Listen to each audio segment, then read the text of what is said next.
এটা হচ্ছে switch gate. Jamuna নদীর পানি বেশি হয়ে গেলে এটা আর কি খুলে দেওয়া হয়। আসসালামু আলাইকুম। আজকে যেহেতু ফ্রাইডে, তাই ঘুরে উদ্দেশ্যে বের হলাম। ছোটো ভাইকে বললাম চলো ঘুরে আসি, কোথায় যাওয়া যায়। বললাম যে চলো যমুনা নদীর দিকে যাই। পানি কিভাবে কি হলো বা বেড়েছে না কমছে এটা বলা যাচ্ছে না, তাই চলো আমরা সবাই মিলে করতে যাই। তো দ্বিতীয় বন্ধু মানিক, জহুরুল, তামিম, সৌম্য আরও বেশ কয়েকজন আসিল। সবাই মিলে ঠিকঠাক করলাম যে তাহলে ঘুরে আসি। সবাই আমরা রওনা দিলাম। এইখান থেকে আমি আর রানা রওনা দিলাম। গ্রামীণ পরিবেশ কি সুন্দর, রোদ ঝলমল করতেছে ধান ক্ষেতের উপর, সবুজ সুজলা সফলা শস্য শ্যামলা। এই যে রাস্তাটা বেশি ভালো না, যাই হোক দেয়ালে অনেক কিছু লেখা দেখলাম। এটা হচ্ছে পল্লী বিদ্যুৎ অফিস। সারি সারি ইউক্যালিপটাস গাছ রাস্তার মাঝখান দিয়ে, সাইড দিয়ে। আচ্ছা, এখন আমরা যাচ্ছি যদিও ফোনে কথা হচ্ছে যে আমরা কোথায় গিয়ে অ্যাড হব। অবশেষে আমরা মেন রোডে উঠে পড়লাম। আমাদের গন্তব্যস্থল আগে সুইচ গেট। এই সুইচ গেটটা যদিও আমি দেখি নাই, আজকে ফার্স্ট, তাই ভাবলাম একটু দেখে আসি, এখান থেকে অন্য কোথাও যাওয়া যায় কিনা সেটাও প্ল্যান করি। তো ওরা ওয়েট করতেছে সুইচ গেট আমার জন্যে, সবাই ওয়েট করতেছে। জয়রুল, মানিক আরও বেশ কয়েকজন ওয়েট করতেছে। তো দেখা যাক ওরা কি বলে বা কি করে। তো আমরা সুইচ গেটের কাছাকাছি চলে আসলাম। অলরেডি আমরা যাচ্ছি, আমরা হাইওয়েতে আছি। এটা হচ্ছে রেল গেট, আপনার ভুয়াপুরের রেল গেট। তো অবশ্যই আসলাম। এই যে মানিক সাহেব আমাদের সুইচ গেটে। এখানে আমরা এই যে এখানে এটা হচ্ছে যমুনা নদীর শাখা। এই যে মাছ ধরতেছে সুইচ গেটের সামনেই, দেখেন প্রচুর বড় বড় জাল। মাছ পাইছে কি না জানি না, দেখা যাক কি হয় মাছ পায় কি না। তুলতেছে লোকটা জালটা, দেখি কি হয়। প্রচুর জাল, সবাই মনে হয় মাছ মেরে ভাত খায়, জীবিকা নির্বাহ করে আর কি মাছ মেরে সম্ভবত। তো না দেখি,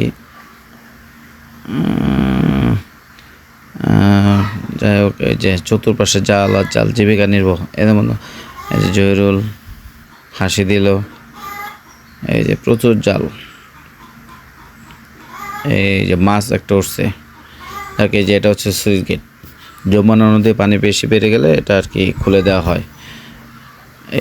এখান দিয়ে আর কি যমুনা নদীর পানি বের হয়। পরবর্তীতে সকল উপজেলা বা যে উপজেলাগুলো নিচু আছে সেই জায়গাগুলো আর কি বন্যা আকারে প্লাবিত হয়, বন্যা হয় আর কি।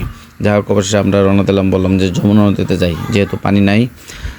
সুইচ গেট দেখতে ভালো লাগলো না তেমন, পানি থাকলে অবশ্যই সুইচ গেট দেখতে ভালো লাগতো, ওভারফ্লো বা স্রোত যেটা থাকতো। আমরা যাচ্ছি যমুনা নদীর উদ্দেশ্যে। তো আমরা গ্রামের ভিতর দিয়ে গেলাম, আঁকা বাঁকা রাস্তা। সবাই আমরা যাচ্ছি, সবাই থাকে আছে, মনে করতেছে কোনো দলীয় প্রোগ্রাম। আসলে কোনো দলীয় প্রোগ্রাম না, বেশ কয়েকটা হোন্ডা। তো যাই হোক, আমার সামনে মানিক, জয়রুল, তার সামনে আরেক ভাই, তার সামনে আরেক ভাই, তার সামনে তামিম, তার সামনে আরও একজন। আচ্ছা, হুজুর দৌড়ে চলে আসলো। আচ্ছা, এটা হচ্ছে মসজিদ, এলাকার মসজিদ, খুবই সুন্দর। যাই হোক আমরা গ্রামের একেবারে অজপাড়া গায়ের ভিতর দিয়ে যাচ্ছি। রাস্তা তেমন ভালো না, তার মধ্যে আবার বৃষ্টি হচ্ছে বা বৃষ্টি হয়েছে, রাস্তা স্লিপ কাটার সম্ভাবনা আছে। আমরা আস্তে আস্তে যাচ্ছি। এটা হলো গ্রামের পথ। এটা হচ্ছে যমুনা নদীর শাখার একটা অংশ, যমুনা নদীর একটা অংশ শাখা। এই সাইড দিয়ে আমরা হোন্ডা দিয়ে যাচ্ছি আর কি।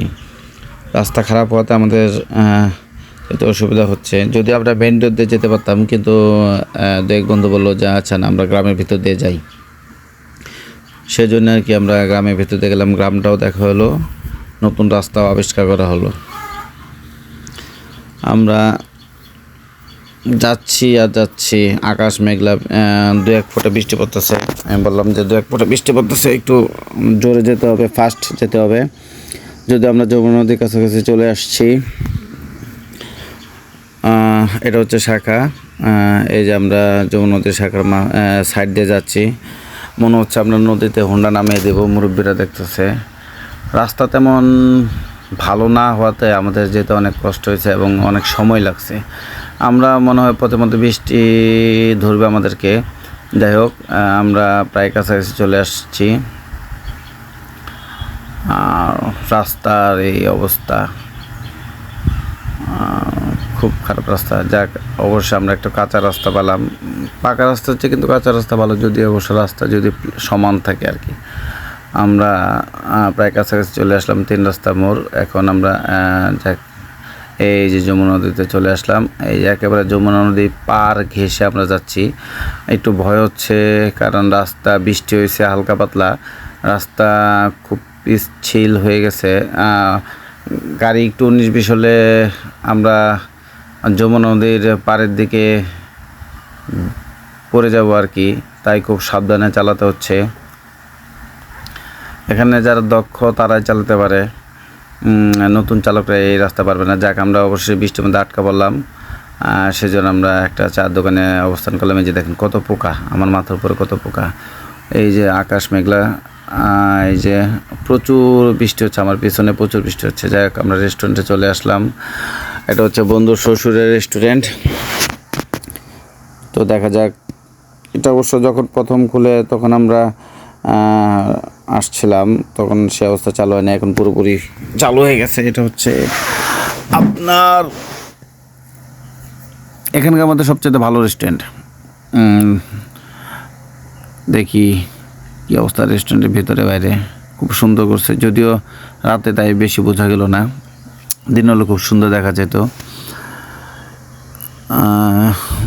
খুব সুন্দর ডেকোরেশন করছে, আল্লাহর মধ্যে মোটামুটি ভালোই। আচ্ছা, এই যে করে মাছ, এই টেবিলগুলো একুরিয়ামের ভেতর, উপরে টেবিল, মাঝখানে পানি দিয়ে করে মাছ, একটা ফিল আসে আর কি। চেয়ারগুলা, রেস্টুরেন্টের পরিবেশ ভালোই মোটামুটি।